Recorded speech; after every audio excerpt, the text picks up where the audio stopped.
Hello there everybody. Just wanted to go ahead and do a little follow-up here of my GoPro Hero 2. Had real good luck with it so far. Been a big fan of the camera. Basically I went ahead and put the open back on it for the first time, and the project the filming I was planning on doing I didn't end up getting around to, so I don't know how well that works. Mostly what I want to show you here is the LCD screen and also the extra battery. So I'm going to go ahead and show you both those real fast. Camera comes out, it's like normal. Has memory card, all that kind of stuff is normal. I have been using a 32 gigabyte class 10 memory card. Everything I'm finding out, everything I'm reading says that's the biggest I can actually use in it at a time is a 32. I've never had the battery fill up, or the battery outlast the memory card. The memory card has always got plenty of room left on it when the battery is dead, even with the dual setup for batteries. So first I'm going to go ahead and I'm going to show you the extra battery. There is a hook on the end. It'll just clip right on. You can leave the back battery door on that's already there. There is a battery already in the GoPro at the moment, and you just push the next one on, and it actually has a little, you can see the little, I'm not sure how they're going to show up here.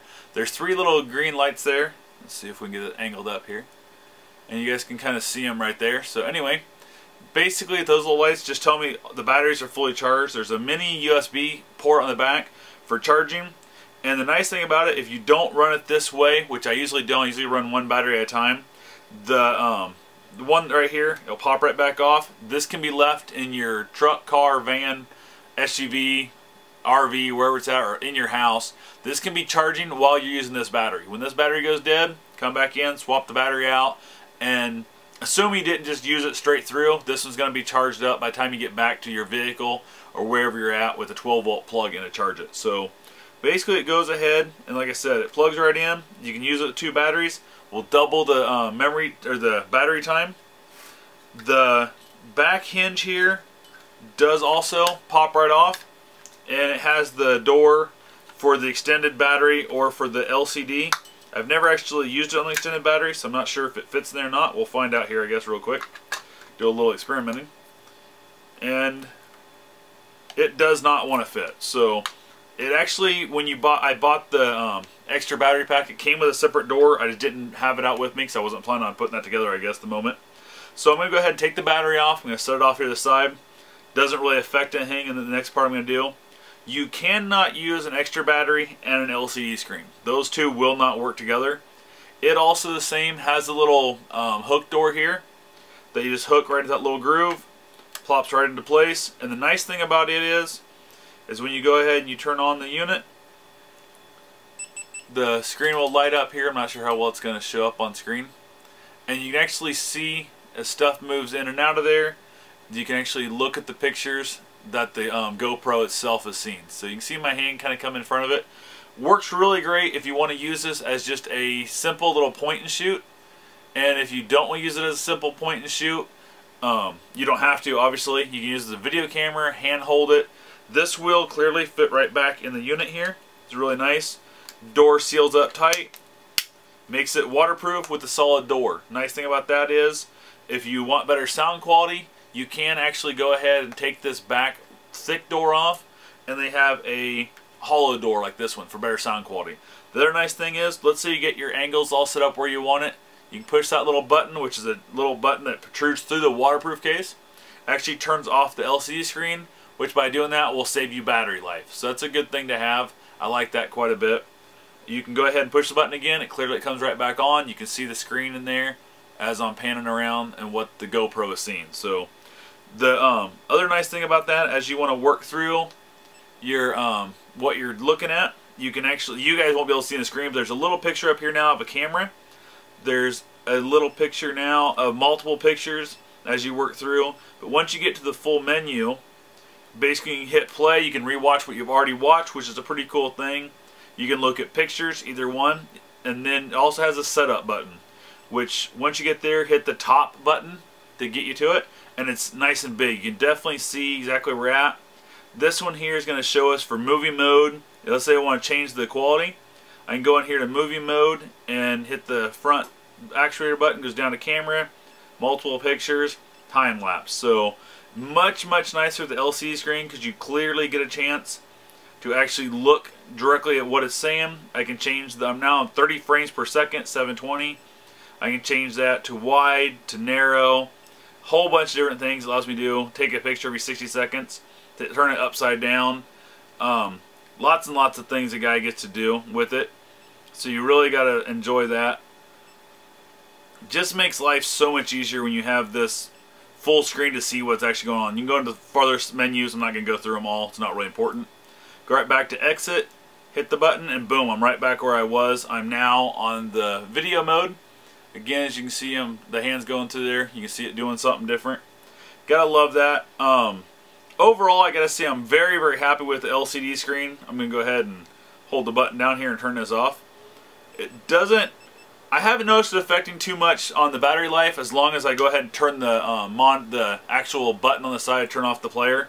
But it has come in super handy when I'm wanting to make sure if I got a shot, wanting to see if it's mounted correctly, wanting to see what it looks like if I need to readjust my mount. This is actually a tripod mount, which I haven't used but probably twice now so far. Works really good. Nice flat, solid, got the 1/4, 20 screw, same as the average of most every tripod out there, so you gotta love that good part about it. And also tightens up just like it would if it was on your helmet mount. This is just the extra little adapter which had the clip to mount right into your helmet. Nothing special there, same old thing. So anyway, just wanted to kind of do an overview. Completely happy with the purchase. I believe the battery and the LCD screen are both around $70 or $80 a piece each.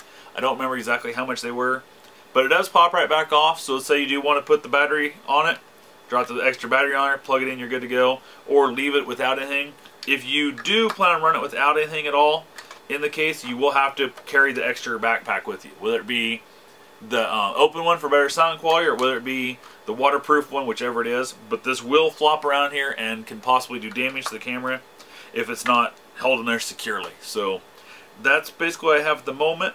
And hope you guys found this informative on a little update on the GoPro Hero 2. Overall, I gotta say the camera, extremely happy with it. It does have a little better, like the motion up and down, it tends to do a little better than that. It's much better, same as it was on the first one, but also when you're on the wide mode. It seems to get less of the helmet shake, car shake, whatever you got when it's on the wide mode than it does when it's on the narrow mode. So, depends on what you want to look at, depends on how shaky the environment you're going to be in is going to be to whether or not you want to try and risk the wide or narrow mode. If you want to use the narrow mode, feel free to go for it. Just don't shoot your whole entire event or your whole video with it. Go back, check it out, take a look, see if you're going to be happy with the results. So, other than that, all I can say is I'm loving the Hero 2. Can highly recommend it to anyone. The regular Hero 1, I think I've been seeing as low as $129. So, if you're not super picky and you know, like I said, it goes from 5 megapixels to 11. Most people aren't going to notice the difference.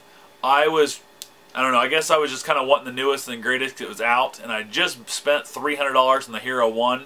It dropped down to $189 when the Hero 2 came out, but I was able to basically go pick up the Hero 2, same price as the Hero 1, and I had it on the warranty, so they went ahead and just swapped them out for me on the exchange for the money back guarantee. So really, it didn't cost me anything extra, although it kind of did because I could have bought the Hero 1 for $189. Now that's $125, I think it is, $129. Honestly, I probably would just go ahead and stick with the Hero 1. If somebody would have wanted to buy this one from me and trade me a Hero 1 and give me back the difference of, say, $170, I would probably go ahead and definitely do it. Or I would even probably go with 2 Hero 1s. And that way, if I wanted to do some 3D stuff, I would already have both cameras set up and ready to go. Spend an extra $100 on the 3D adapter. So that's what I know at the moment. The one thing I did, if any of you guys have any idea, if the Hero 2 and the Hero 1 can be synced together, if I set them both at, say, the 1080, 30 frames per second on the 3D mode. I have not found any results on that, so any of you out there have first-hand knowledge of that information or can show me where you've set it up and it's working, I would greatly appreciate it. I have not bought a 3D case yet because I don't want to spend the extra $300 on a Hero 2. So if any of you can tell me if my Hero 1 will work with my Hero 2 in 3D mode, I would be very appreciative of that. And looking forward to seeing the results, or leave me a feedback in the bottom to let me know if there's a link somewhere to where I can go to find out if somebody else has already pulled it off. So hope you guys found this informative. Please feel free to subscribe so you can check out my newer videos whenever they get loaded up here. Hoping after the holiday season gets settled down to get a few more things going here. So anyway, hope you guys have yourself a safe and wonderful day.